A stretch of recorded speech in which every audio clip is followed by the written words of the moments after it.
మే 4 ఫలితాల ముందు పెద్ద బాంబ్ పేలింది.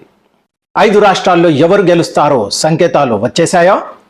బెంగాల్లో బీజేపీ ప్రభుత్వం, తమిళనాడులో ఎన్డీఏ, కేరళలో హంగ్ అసెంబ్లీ. పూర్తి విశ్లేషణ ఇప్పుడే. నమస్తే, నేను అరవింద్. మీరు చూస్తున్నారు ఇండియా ఇన్సైడ్. దేశంలో 5 రాష్ట్రాల ఎన్నికలు జరుగుతున్నాయి, కానీ ఇవి కేవలం అసెంబ్లీ ఎన్నికలు కాదు. ఇవి దేశ రాజకీయ దిశను నిర్ణయించే సెమీఫైనల్స్. అసెంబ్లీలో బీజేపీ హ్యాట్రిక్ ఖాయమా? పశ్చిమ బెంగాల్లో మమతా బెనర్జీ యుగానికి ముగింప?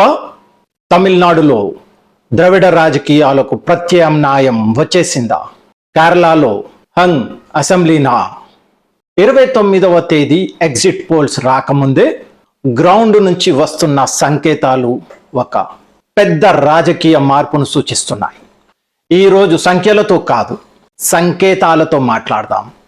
సర్వేలతో కాదు, ఓటరు మూడ్తో మాట్లాడదాం.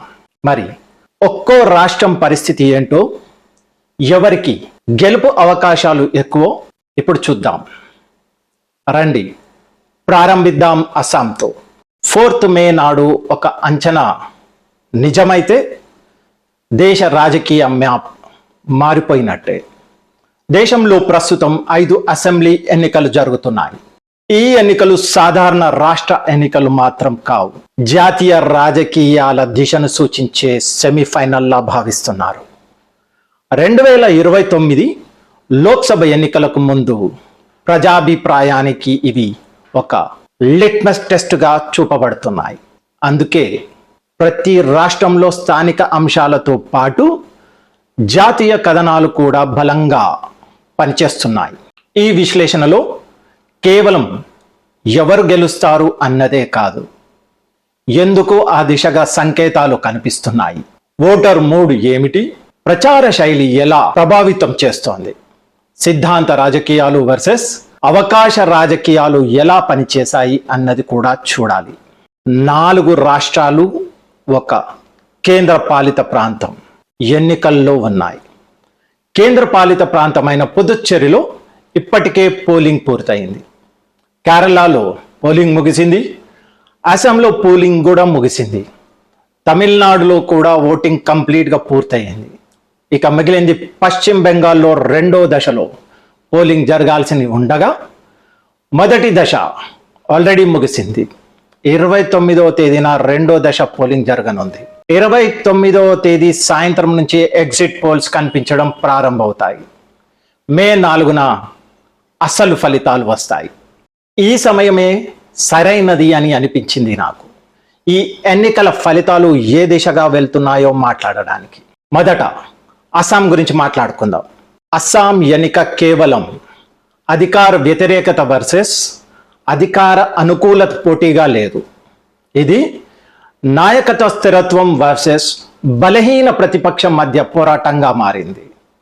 హేమంత్ బిశ్వ శర్మ వ్యక్తిగత రాజకీయ శైలి, జాతీయ భద్రత, సరిహద్దు చొరపాట్ల అంశాలు, ఇవి అన్నీ కలిసి ఎన్నికను ప్రభావితం చేస్తున్నాయని ఒక అంచనా. అస్సాంలో 10 సంవత్సరాలుగా భారతీయ జనతా పార్టీ ప్రభుత్వం ఉంది. అంతకుముందు 15 సంవత్సరాలు కాంగ్రెస్ పాలించింది. ప్రధాన పోటీ బీజేపీ కాంగ్రెస్ మధ్యనే ఉన్నప్పటికీ బీజేపీ ఎంతో ముందంజలో ఉందని కాంగ్రెస్ నాయకులే ఒప్పుకుంటున్నారు. బీజేపీ మళ్ళీ వస్తుందని వాళ్ళే అంటున్నారు. దీంతో ఒక విషయం స్పష్టంగా కనిపిస్తోంది మనకు. అస్సాంలో కాంగ్రెస్ పోరాడే సంకల్పాన్ని కోల్పోయింది. బీజేపీని ఓడించలేమని మానసికంగానే ఒప్పుకుంది. ఇక ఎన్నికల వ్యూహాన్ని గమనిస్తే ఇది ఇంకా స్పష్టమవుతోంది. ఒక పెద్ద నాయకుడు ఎన్నికల ప్రచారానికి బయలుదేరినప్పుడు అతని ఎనర్జీ లెవెల్స్, పోరాట తత్వం, గెలవాలన్న నమ్మకం అన్నీ ప్రచారంలో కనిపిస్తాయి.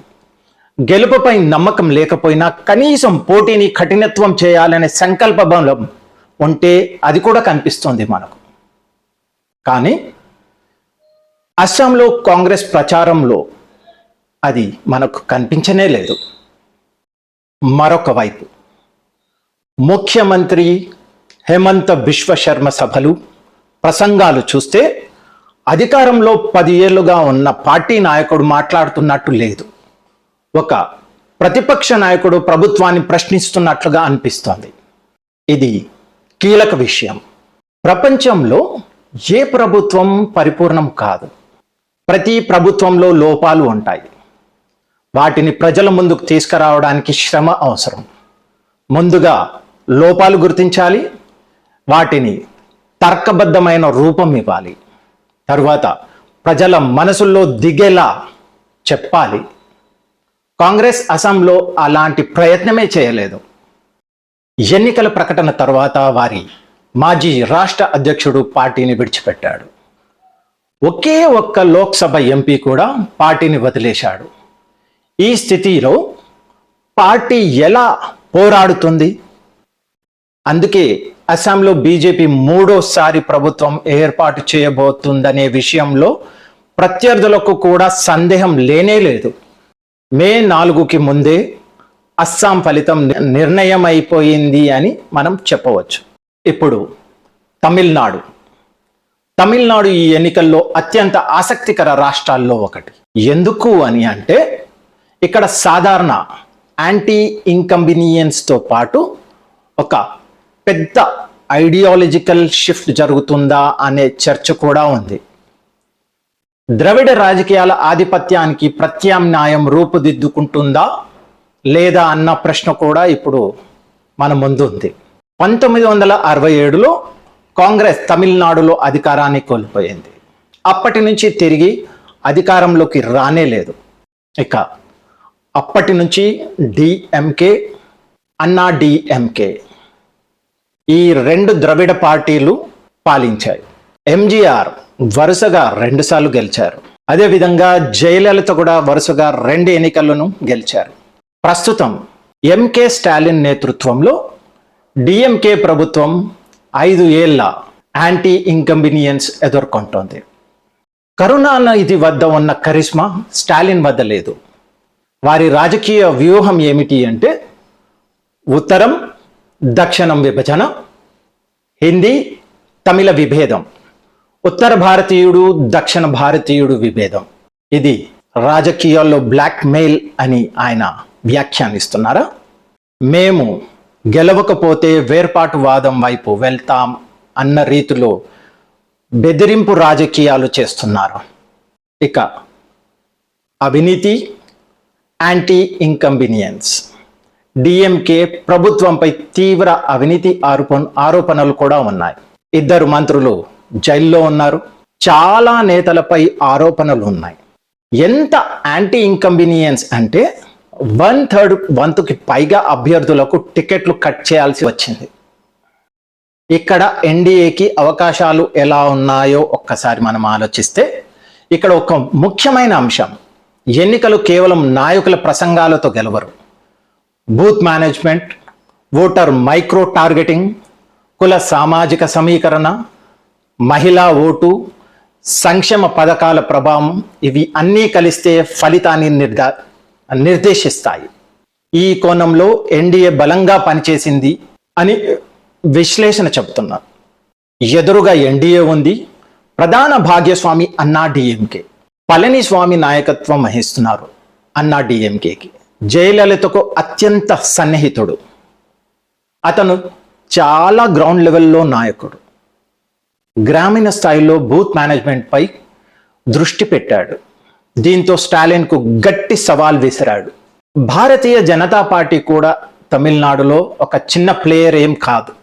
2024లో లోక్సభ ఎన్నికల్లో 11% పైగా ఓట్లు తెచ్చుకుంది. అంటే బీజేపీ తమిళనాడు రాజకీయాల్లో మంచి ప్లేయర్. ఇక విజయ్ పార్టీ ప్రభావం ఎలా ఉంటుందో ఒక్కసారి గమనిస్తే, కొత్తగా నటుడు విజయ్ పార్టీ టీవీకే వచ్చింది.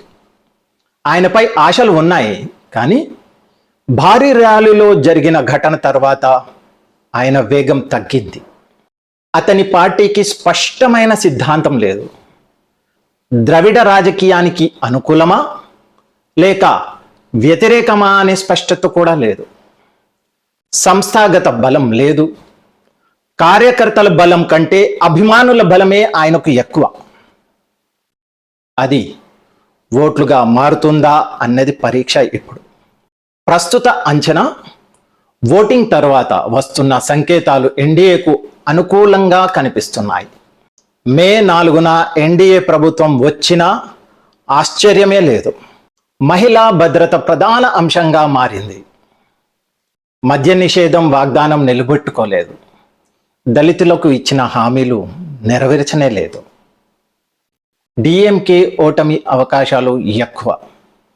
ఎన్డీఏ గెలుపు అవకాశాలు బలంగా కనిపిస్తున్నాయి.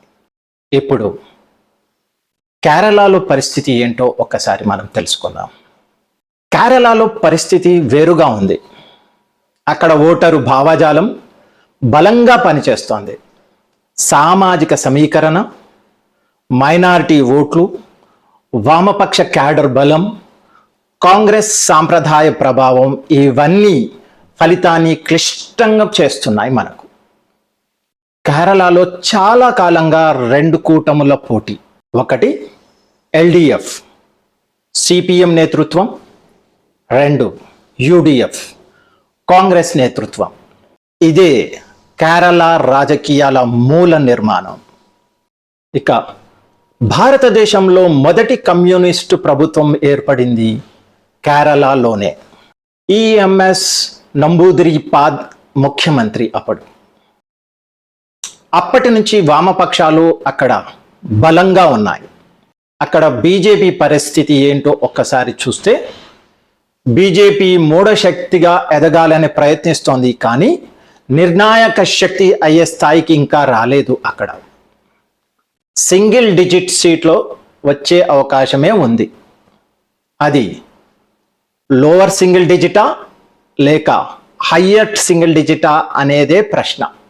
మొత్తానికి కేరళలో హంగ్ అసెంబ్లీ వచ్చే ఛాన్సెస్ ఎక్కువగా కనిపిస్తున్నాయి.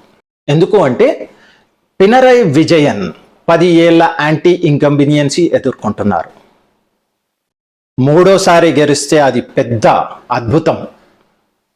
అయితే ఎక్కువ అవకాశం ఏమిటి అంటే త్రిశంకు అసెంబ్లీ.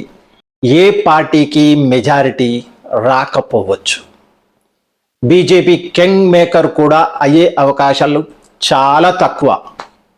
ఎందుకు అంటే కాంగ్రెస్ బీజేపీ మద్దతు తీసుకోదు, సిపిఎం కూడా తీసుకోదు. ఇక సిపిఎం కాంగ్రెస్ కలిసే అవకాశమే లేదు అక్కడ. అప్పుడు విచిత్ర పరిస్థితి వస్తుంది. రాష్ట్రపతి పాలన లేదా మళ్ళీ ఎన్నికల పరిస్థితి రావచ్చు. అందుకే కేరళలో హంగ్ అసెంబ్లీ అవకాశాలు ఎక్కువగా ఉన్నాయి. ఇప్పుడు అత్యంత ముఖ్యమైన రాష్ట్రం పశ్చిమ బెంగాల్. పశ్చిమ బెంగాల్ ఈ ఎన్నికల హృదయం అని చెప్పవచ్చు, హార్ట్. ఎందుకంటే ఇక్కడ ఎన్నిక కేవలం అభివృద్ధి, అవినీతి, మహిళా భద్రత అంశాలపైనే కాదు, రాష్ట్ర రాజకీయ సంస్కృతి మారుతుందా లేదా అన్న ప్రశ్న మీద కూడా తిరుగుతోంది. ఇక్కడ అధికార మార్పు అంటే కేవలం పార్టీ మార్పు కాదు, దేశ భద్రత కోణంలో కూడా పెద్ద పరిణామం అని ఒక అభిప్రాయం. బంగ్లాదేశ్ చొరబాట్లు, డెమోగ్రాఫిక్ మార్పులు, అక్రమ ఓటర్ల అంశం ప్రధాన చర్చగా ఉంది ఇక్కడ. ఈసారి ఎస్ఐఆర్ కారణంగా భారీ ఓట్లు తొలగించబడ్డాయని చెబుతున్నారు. దాదాపు 91 లక్షల ఓట్ల తొలగించబడ్డాయని ప్రస్తావన. అందులో చాలా టీఎంసీ అనుకూల ఓట్లు అని అభిప్రాయం. ఇక 15 సంవత్సరాలు మమతా బెనర్జీకి అవకాశం ఇచ్చామని, అభివృద్ధి కనిపించలేదని ఓటర్లలో భావన పెరుగుతోందని చెబుతున్నారు అక్కడ. కేంద్ర పథకాల అమలులో అవినీతి ఆరోపణలు, పార్టీ నేతలు జైలులో, ఈవెన్ అభిషేక్ బెనర్జీ పేరు కూడా ఆరోపణల్లో వినిపిస్తోంది. ఇంకా మెయిన్ మహిళా భద్రత కీలక అంశం అక్కడ. మమతా బెనర్జీకి కోర్ ఓట్ బ్యాంక్ మహిళలే. ఈసారి అదే వర్గంలో చీలిక వస్తోందని అంచనా కూడా వేస్తున్నారు. దేశవ్యాప్తంగా మహిళా ఓటర్లలో మోదీ వైపు మొగ్గు ఎక్కువ. బెంగాల్లో ఇది ఇప్పటి వరకు తక్కువ, కానీ ఈసారి మారొచ్చు. మొదటి దశ సంకేతాలు ఏం చెప్తున్నాయి అంటే 152 సీట్లలో మొదటి దశలో ఓటింగ్ జరిగింది. బీజేపీకి 110 నుంచి 120 మధ్య సీట్లు వచ్చే సూచనలు ఉన్నాయని కూడా ఒక అంచనా. అలా అయితే రెండో దశ తర్వాత ప్రభుత్వం దాదాపు ఖాయమవుతుందనే విశ్లేషణ. అంటే మమతా ప్రభుత్వానికి ఇక వీడుకోలు, బెంగాల్లో తొలి బీజేపీ ప్రభుత్వ అవకాశాలు బలపడుతున్నాయనే అభిప్రాయం కూడా ఉంది. ఇక మొత్తం అంచనా ఎలా ఉంది అంటే, ఈ అంచనాలను ఎన్నికల ఫలితాల కంటే రాజకీయ ధోరణులతోనే చూడాలి. అంటే ఎక్కడ అధికార వ్యతిరేకత పనిచేస్తుంది, ఎక్కడ నాయకత్వం ప్రభావం ఎక్కువ, ఎక్కడ సిద్ధాంతం ఇంకా నిలబెట్టుకుంటోంది, ఎక్కడ సంక్షేమం వర్సెస్ గుర్తింపు రాజకీయాలు పోటీ పడుతున్నాయి, ఈ మొత్తం దృశ్యాన్ని కలిపితే ఈ అంచనాలు వస్తున్నాయి. నాకు తెలిసి మే 4న ఈ ఫలితాలు కనిపించవచ్చు అని నా అంచనా. అయితే మిత్రులారా, నా అంచనా ప్రకారం అస్సాంలో బీజేపీ మళ్ళీ ప్రభుత్వం, పశ్చిమ బెంగాల్లో పెద్ద మార్పు సంకేతాలు, తమిళనాడులో ఎన్డీఏ అవకాశాలు బలంగా ఉన్నాయి. ఇక కేరళలో త్రిశంకు పరిస్థితి కనిపిస్తోంది. ఇది తుది ఫలితం కాదు, ఇది గ్రౌండ్ నుంచి వస్తున్న రాజకీయ సంకేతాల విశ్లేషణ. అసలు పరీక్ష మాత్రం మే 4న జరుగుతోంది. ఆ రోజు తెలుస్తోంది ఈ అంచనా ఎంతవరకు కరెక్ట్ లేదా తప్ప. కానీ ఒక్క విషయం మాత్రం స్పష్టంగా కనిపిస్తోంది: ఈ ఎన్నికలు సాధారణ ఎన్నికలు కావు. ఇవి దేశ రాజకీయ దిశను ప్రభావితం చేసే ఎన్నికలు. మీ అభిప్రాయం ఏమిటి? పశ్చిమ బెంగాల్లో నిజంగా మార్పు వస్తుందా? తమిళనాడులో ఎన్డీఏ ప్రభుత్వం ఏర్పడనుందా? కామెంట్స్లో తప్పకుండా తెలియజేయండి. ఈ వీడియో నచ్చితే లైక్ చేయండి, షేర్ చేయండి, ఛానల్ని సబ్స్క్రైబ్ చేసుకోండి. మరో విశ్లేషణతో మళ్ళీ కలుస్తాను. అప్పటి వరకు భారత్ మాతాకి జై. జై హింద్.